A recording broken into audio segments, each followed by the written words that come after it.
Good morning. Happy Wednesday.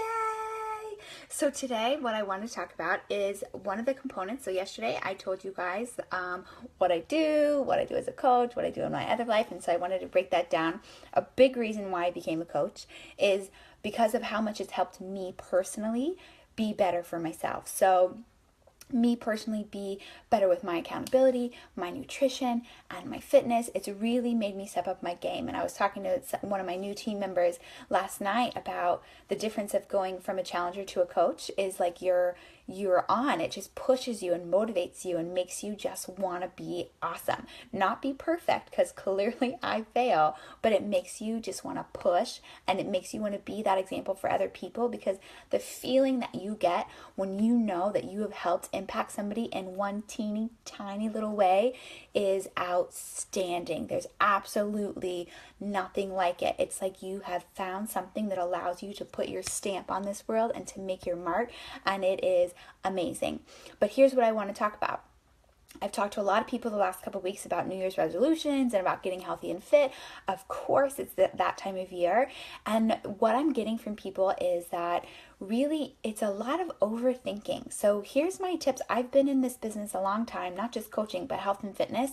I have worked with a ton of clients.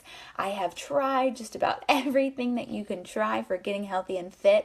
So I know it works. And here's what I will tell you. Don't overthink it. Number one, I hear a lot of people when they start on their plan, especially around the New Year's, or when they start a new health and fitness kick, they go crazy town. They are working out 2 hours a week. They're eating nothing but broccoli and chicken, and they are just going nuts. They're getting up at 4 a.m. and they're not even a morning person. And then a month later, they're done. Because that's hard to keep up with. Your body and your mind cannot physically go from 0 to 5,000 overnight and sustain that for a year, for 2 years, for 3 years, for 5 years. So back off what you start with. Start easy, start slow, and do something that's realistic. I guarantee you, and this has been proven by research, you can have the same effective results from a 30-minute workout that you can from a 2-hour workout. The difference that you get in outcome is not that much. So I would rather work out for 30 minutes and kill it than do 2 hours every day, which is absolutely impractical for most people. Even an hour a day is impractical for most people. So a 30-minute workout is honestly all you need. So keep it simple in that aspect. If you know you're not somebody who likes to get up at 4 o'clock in the morning, 5 o'clock in the morning and get it done, don't schedule that as your time to work out, because you're not going to keep up with it. You just won't. It's too hard to do that day in and day out. The first 2 days, you're on fire and you're going to like, oh yes, adrenaline will get you up out of that bed. Day 2, you're sore, but you're still excited. Day 3, you're like, oh, this kind of stinks. Day 4, you're exhausted. Your body's putting out more energy in one workout than it's been used to putting out in an entire week. And you're sleeping in and you're done. And that was a good run on the fitness train. We'll try again next year. So don't set yourself up to fail. Know yourself better than that, and don't go with these crazy, audacious things. 30 minutes is all you need. Now let's talk about food. You've got to do something that's realistic. There are a lot of crazy things going on right now with nutrition.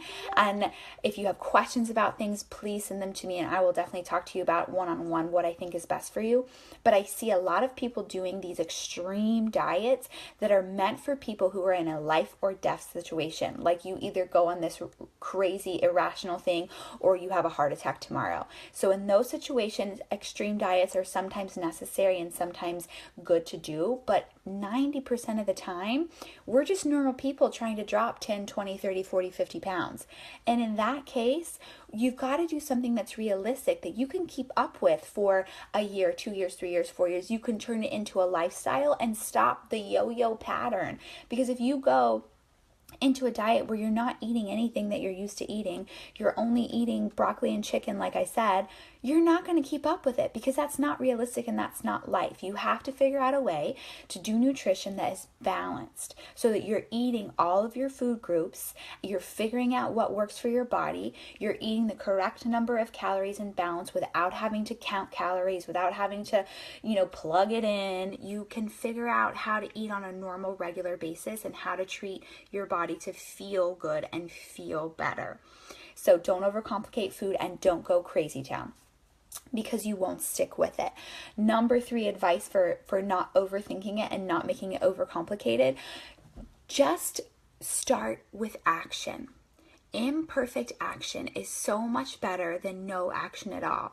So many people that I talk to have this concept that it's so much more than it is. Like, I would love to get healthy and fit, or I would love to change my life and become a coach, but I just don't have the right tools. And it's just so, the thought of it is what's overwhelming. But just move, just start. If today you've done nothing and you have a goal of getting healthy and fit this year, just walk up a flight of stairs, walk up 3 flights of stairs. Just do something small every day that gets you closer to your goal.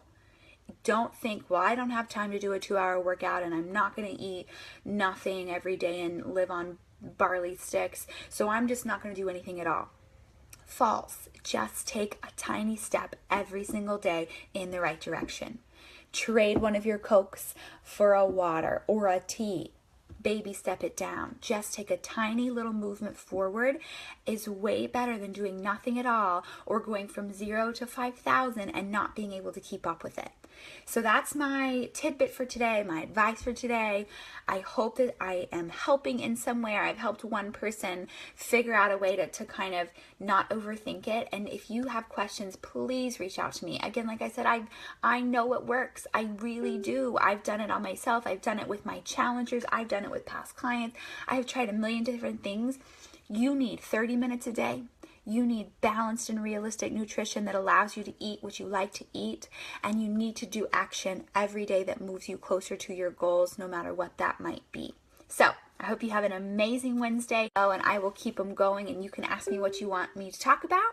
I hope you have a great one, and I will see you on social media.